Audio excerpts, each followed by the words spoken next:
Karibu katika issue ya 7 Media, na issue ya leo ni kuhusiana na Jeffrey Epstein kwa kashfa yake katika udhalilishaji wa kingono na biashara ambazo zimeonekana kuwa haramu. Tofauti na biashara kuonekana kuwa haramu, amekuwa na list ya vigogo wakubwa sana kwa pale Marekani na nje ya Marekani. Epstein kama tunavyofahamu alikutwa na hatia na akapelekwa jela. Baada ya kupelekwa jela, huko ndiko ambako umauti wake ulimfika. Wakati wengine wanahisia kwamba huenda alijiua kutokana na hizi ambazo kashfa zinazomkumba, wengine wanasema inawezekana ikawa ni kifo tu cha kawaida. Kikubwa zaidi ni kuhusiana na vigogo ambao wamekutwa katika hizi kesi, ikiwemo na picha za ushahidi, za videos, picha kama picha, na haya yote yamehusisha vigogo wakubwa. Kwa mfano kama Prince Andrew ambaye amevuliwa hadi hiyo hadhi yake ya kuwa prince na kuwa mtu wa kawaida ambaye ana uhusiano na mfalme wa sasa hivi wa Uingereza. Lakini kigogo mkubwa Rais Donald Trump, rais wa Marekani, na yeye pia. Sasa ni kwa nini hawa watu hawajashikiliwa, hawa vigogo ambao wanahusishwa na haya mafaili ya Epstein, ambapo pia tumeona hata Rais Bill Clinton ameonekana pia katika picha hizo pamoja na vigogo wengineo hapa duniani.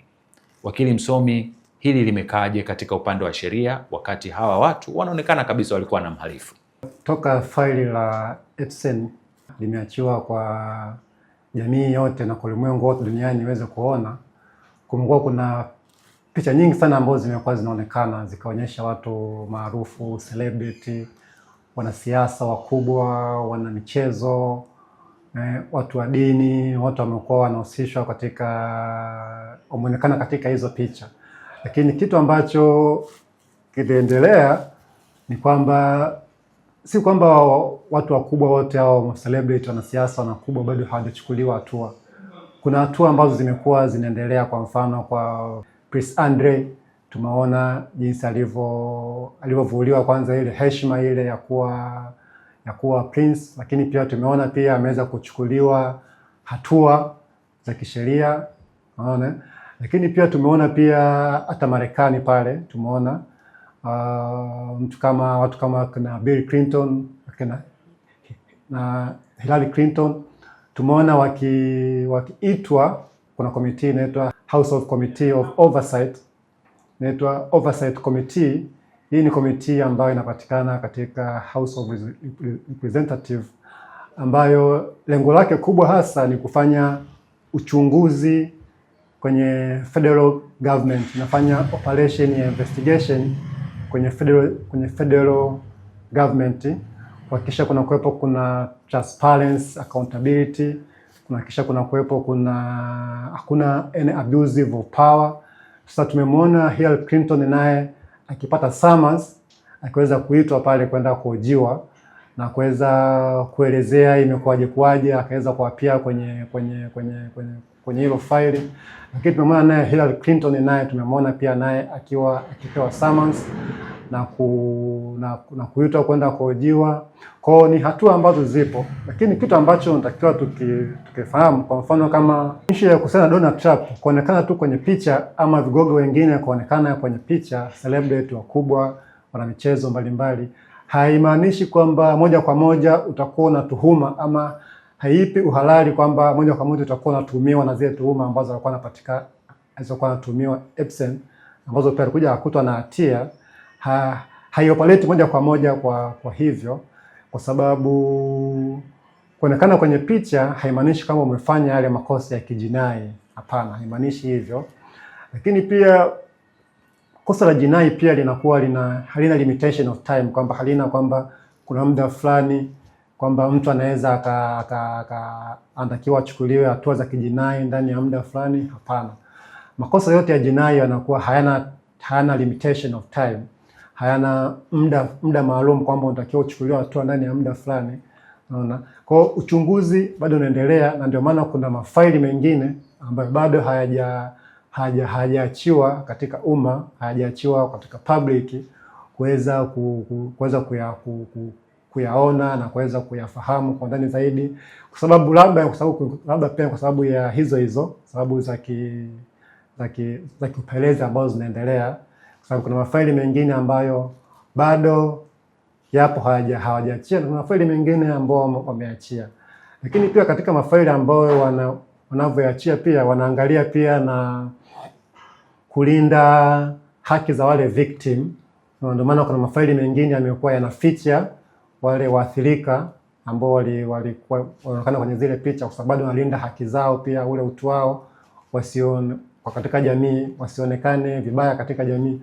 Kwa hiyo hata mafaili yanapoachiwa hayaachiwi yote kwa pamoja, yanaachiwa kwa taratibu ambazo zimewekwa maalumu kwa mujibu wa sheria.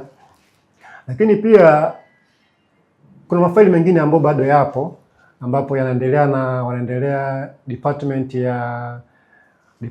ya DOJ, Department of Justice, bado inaendelea pia na uchunguzi wa mafaili mengine.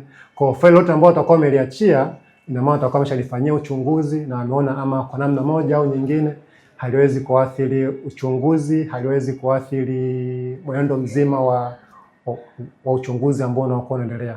Ndio tumekuwa tunaona kuna mafaili kadhaa wanakuwa wameachia, na hata yale mafaili ambayo Donald Trump ameonekana hayamuingizi moja kwa moja kwenye hatia, hayamuingizi moja kwa moja kwenye kuhusishwa na zile tuhuma ambazo alikutwa nazo Epstein, hazihusishi moja kwa moja, kwa sababu kama nilivyosema, kuonekana kwenye picha, unapiga picha na Epstein haimaanishi pia na wewe uko unashiriki katika vitendo ambavyo alikuwa anavifanya.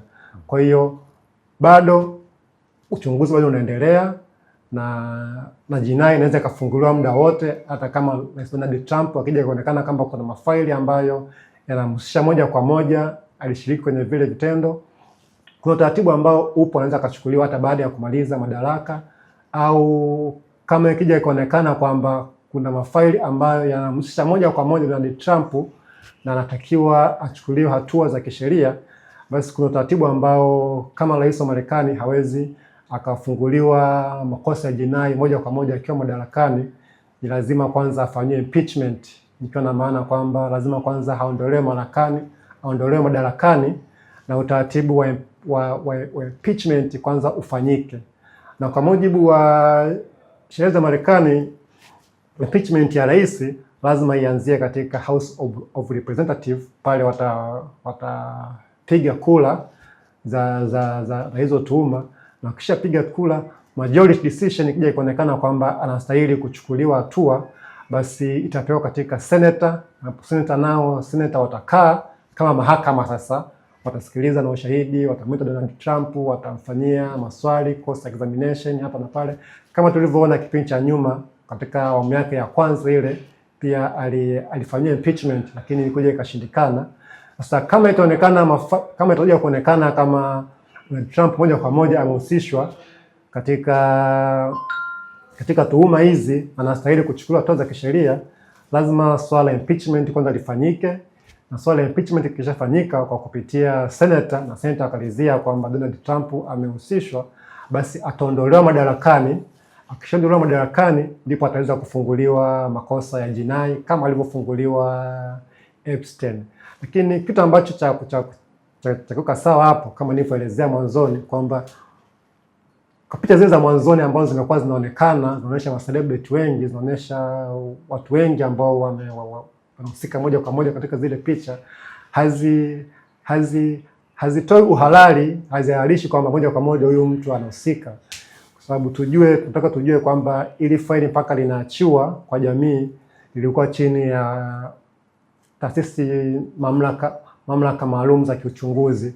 Kwa mpaka wao wanaamua kuziachia, basi na namna moja au nyingine wanakuwa wameshaona kwamba hizi nafasi ziachiwe, hazitaathiri uchunguzi wao wowote ule kwa namna moja au nyingine. Ndio maana wameziachia, lakini zile ambazo hazijachiwa, basi tuendelee kuwa na subira, tuweze kuona kwamba watafanyaje, na wakikuta wanahatia, basi taratibu zote zitachukuliwa za kisheria, kwa sababu Marekani kwenye swala la utawala wa sheria, rule of law, wako juu sana. Kwenye utawala wa kulinda hadhi ya raia wao wako juu sana. Ndio maana tumeona issue ya Epstein imekuwa kubwa sana, hata kama usipochukuliwa hatua za kisheria, lakini ile tu kuhusishwa moja kwa moja au picha zako kuonekana moja kwa moja, inakuwa pia imekuharibia hata heshima katika jamii. Unajua Marekani heshima ni kitu cha juu sana ambacho wanakijali, ile reputation ya mtu. Sasa ndio maana umemwona moja kwa moja, mfano mtu kama Bill Gates moja kwa moja alikuja akaanza kujitetea kwamba alifanya hakujua kile kitu, kwa sababu hata heshima tu ya kuhusisha moja kwa moja picha zako kuonekana umepiga picha na mtu kama Epstein inakuharibia pia hata ile heshima yako, unaonekana kumbe na wewe ni mmoja wa watu ambao walikuwa wanafanya yale makosa ambayo alikuwa anatumiwa nayo. Na makosa ya udhalilishaji wa kingono kwa nchi kama Marekani ni makosa ambayo ni makubwa sana, ni makosa ambalo kwanza linaharibu heshima ya mtu, ni kosa ambalo liko juu sana. Kwa hiyo kushoto, hata kama hutachukuliwa hatua, lakini ile kuonekana tu kwamba upo katika zile picha moja kwa moja inakuharibia heshima kubwa sana, kama tulivyoona baadhi ya viongozi wakubwa kwenye nchi za Kiarabu, kama bwana mmoja ambaye alikuwa ni mfanyakazi wa kampuni moja ya ndege ya Kiarabu. Tumeona alikuwa ni CEO, tumeona CEO wa World Oil, kampuni kubwa tu ya DP World, kampuni ya DP World. Tumeona CEO mkubwa wameweza kumuondoa katika nafasi only tu kwa sababu tu amehusika kwenye hizo tuhuma. Kwa hiyo hata ile heshima yako ambayo ulikuwa umetengeneza katika jamii kuonekana tu katika zile file, zile picha umepiga na Epstein, moja kwa moja inakuharibia heshima yako fulani ambayo unakuwa umesheweka. Ndio maana umeona wale wote waliohusishwa wanakuja moja kwa moja kujitetea, kulinda ile heshima yao na mazingira kama hayo. Tukiwa hapo kwa Bill Clinton, moja kati ya picha zake ambazo zimeonekana ni picha ya mchoro. Ni mchoro, tunaweza sio picha. Ule ni mchoro ambao unamuonesha Bill Clinton akiwa amevaa tena gauni la rangi ya blue ambao linahusishwa na gauni la aliyewahi kupata naye kashfa miaka ya nyuma hapo ya kutembea naye kimapenzi katika ikulu ya White House, Monica Lewinsky. Huu mchoro umekutwa katika jumba lile la Epstein, na Clinton yeye kwa upande wake anasema hakuwa na ufahamu kuhusiana na huo mchoro wa yeye kuwa amevalishwa gauni. Ni kitendo, tunaweza tukaita ni kitendo cha udhalilishaji, au tunaweza tukakiita vipi kwa mwanaume afu na rais wa heshima kama vile kukutwa akiwa na mchoro kwa Epstein akiwa amevalishwa gauni? Kwanza udhalilishaji unaanza kwa mtu mwenyewe, jinsi gani alivyoipokea lile swala. Na Clinton mwenyewe hata alivyokuwa anahojiwa amesema kwamba hakuwa na taarifa yoyote kwamba kama picha yake ile ipo katika ile jumba la Epstein. Sasa unaweza ukaona kutokana na majibu yake hata yeye mwenyewe anashangaa. Sasa picha yake kuonekana kule haimpi moja kwa moja kwamba alishiriki kwenye vile vitendo. Picha inaweza ikawepo, lakini yeye mwenyewe asiwe hajafika hata kwenye ile jengo. Kwa picha yake kuonekana katika jengo la Epstein, hicho kisiwa cha Epstein, hakimpi moja kwa moja kwamba kweli Clinton alishiriki kwenye uovu ambao alikuwa anafanya Epstein. Na ndio maana hata mwenyewe alipoitwa kwenye committee oversight committee, alivyoitwa yeye mwenyewe anaweza kuelezea kwamba yeye alikuwa hafahamu kwamba hiyo picha ipo na wala hana taarifa yoyote kuhusiana na hiyo picha. Na kama nilivyosema mwanzoni, kama ingekuwa anahusika moja kwa moja na mshiriki kwenye vitendo, lazima tu angechukuliwa hatua, kwa sababu Marekani kwenye swala la utawala wa sheria wako juu sana. Ndio maana mpaka sasa hivi tumeona hajachukuliwa hatua zozote. Labda kuna uchunguzi ambao mwingine unaendelea au vipi. Kwa tuendelee pia kusubiri tuone nini ambacho kitaendelea, kusema faili bado yanaendelea kwenye uchunguzi na bado mafaili mengine yanazidi kuachiwa kwa jamii. Mwanasheria mkuu wa Marekani Pam Bondi, ambaye anahusishwa sasa hivi na anatakiwa kupelekwa katika hiyo committee oversight, ambapo ni sehemu ya uchunguzi zaidi kwa watu wakubwa kwa pale Marekani. Anatakiwa na yeye kufikishwa pale kuhojiwa, kwa sababu watu wamepiga kura ili kama na yeye aitwe pale katika hiyo committee au kamati hiyo. Committee ndo kamati au? Au aitwe katika hiyo kamati kwa lengo la kuulizwa kwa nini kuna baadhi ya mafaili ambayo wameyaficha ya vigogo, wakati mafaili ya watu wengine wanayaachia. Kwa hiyo kumekuwepo pia na kutokuwa na imani kwa huyu mwanasheria mkuu wa Marekani kwamba baadhi ya vigogo wanawalinda.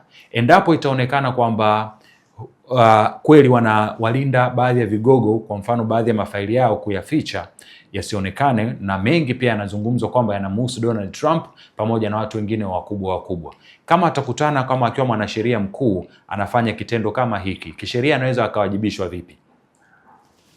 Sasa kuto kuachia baadhi ya mafaili hakuwezi kuthibitisha kwamba labda alihusika ama kwa taarifa zingine anazificha. Hapana, mafaili yanaachiwa kwa utaratibu, na kama nilivyosema mwanzoni kwamba faili ambalo limeachiwa na mali limeshachunguzwa na limeonekana kwamba uchunguzi wake umekamilika, linaachiwa. Sasa inawezekana kwamba kuna mafaili mengine ambayo hajaachia, kwanza kutokana na situation ambayo iliyopo Marekani sasa hivi kwamba Donald Trump naye anahusika.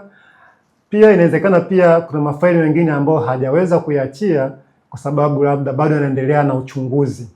Sasa na ndio maana House of Representatives, mwanasheria mkuu ambaye ni Attorney General, basi naye apewe summons subpoena, aitwe pale naye aweze kuhojiwa, kuweza kuelezea kwamba kwa nini baadhi ya mafaili hajatoa na kwa nini baadhi ya mafaili inaonekana kwamba bado yapo. Sasa akishaitwa pale ndo ataweza kuelezea kwamba kwa nini mafaili mengine hajayaachia na kwa nini mafaili mengine kayaachia. Na kama itaonekana basi kuna alishinda kuyaachia kutokana na labda anaficha baadhi ya taarifa ama anaficha baadhi ya ukweli, lazima tu naye atachukuliwa hatua. Kutaonekana pia anashiriki katika kuficha baadhi ya taarifa, lakini anaweza akaitwa akajielezea kwamba tumeshindwa kurelease mafaili mengine sababu labda za kiuchunguzi ambazo bado zinaendelea. Kwa hiyo akishaitwa ataweza kujielezea na kuweza kufanulia kwa nini mafaili mengine hajaweza kuyaachia na kwa nini mafaili mengine ameachia. Inavyoonekana marehemu Jeffrey, mhalifu huyu, sio mara yake ya kwanza kukamatwa paka ambapo mauti wake umemkuta. Lakini kipindi cha nyuma pia hapo alishawahi kukamatwa, na kesi yake ilikuwa ni kwa mama mmoja kumlalamikia kwamba anamfanisha mwanae wa kike katika sehemu ya masaji. Na alikuwa ni mtoto mdogo wa miaka 14. Alihukumiwa kufungwa kwa miezi 13. Lakini nadhani haikuzidi siku 6 akawa ameachiwa. Inawezekana vipi kama mtu unatakiwa kuhukumiwa labda miezi hiyo 13 lakini kwa siku 6 tu ukaweza kuwa umetoka? Ni kwa sababu ya pesa zake au imekaaje kisheria? Unajua hizi tuhuma za huyu bwana zilianza muda mrefu sana, na kwa mara ya kwanza 2005, 2008 akiwa Florida pale State of Florida aliweza kukamatwa na State of Florida kwa tuhuma hizo ambazo umezisema kwa mtoto wa chini ya miaka 18 kumhusisha kwenye jumba lake kwenye sehemu ya massage. Sasa alikutwa na hatia kweli, akahukumiwa miezi 13, lakini ndani ya miezi 6 tu, ndani ya siku 6 akawa ameachiwa. Ni kwa sababu katika mfumo wa jinai kuna kitu kimoja kinaitwa pre-bargaining. Pre-bargaining ni maridhiano ambao wanaingia kati ya mtu ambao amefanya kosa ambao anatuhumiwa na upande wa waendesha mashtaka. Wanaingia katika makubaliano. Sasa Epstein baada ya kuwa amekutwa na hatia aliingia kwenye makubaliano hayo. Tuna pia ali-plead guilty. Alikubali kwamba amehusika kwenye hilo kosa. Lakini baada ya kusaini, baada ya kuwa amekutwa na hatia walisaini pre-bargain ambayo ilisababisha akaachiwa ndani ya siku 6. Lakini pre-bargain yenyewe ilikuja kuwa challenge na wale victim. Walikuja wakalalamikia kwamba pre-bargaining haikuwa fair kwa upande wao kwa sababu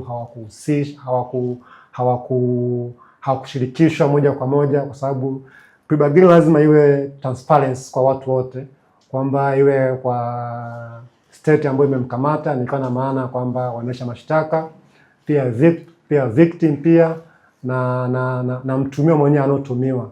Kwa hiyo wale victim walalamikia hii situation ya pre-bargain kusema kwamba wao hawajahusishwa na imekuwa imefichwa, haijulikani terms ni zipi ambazo wameingiliana.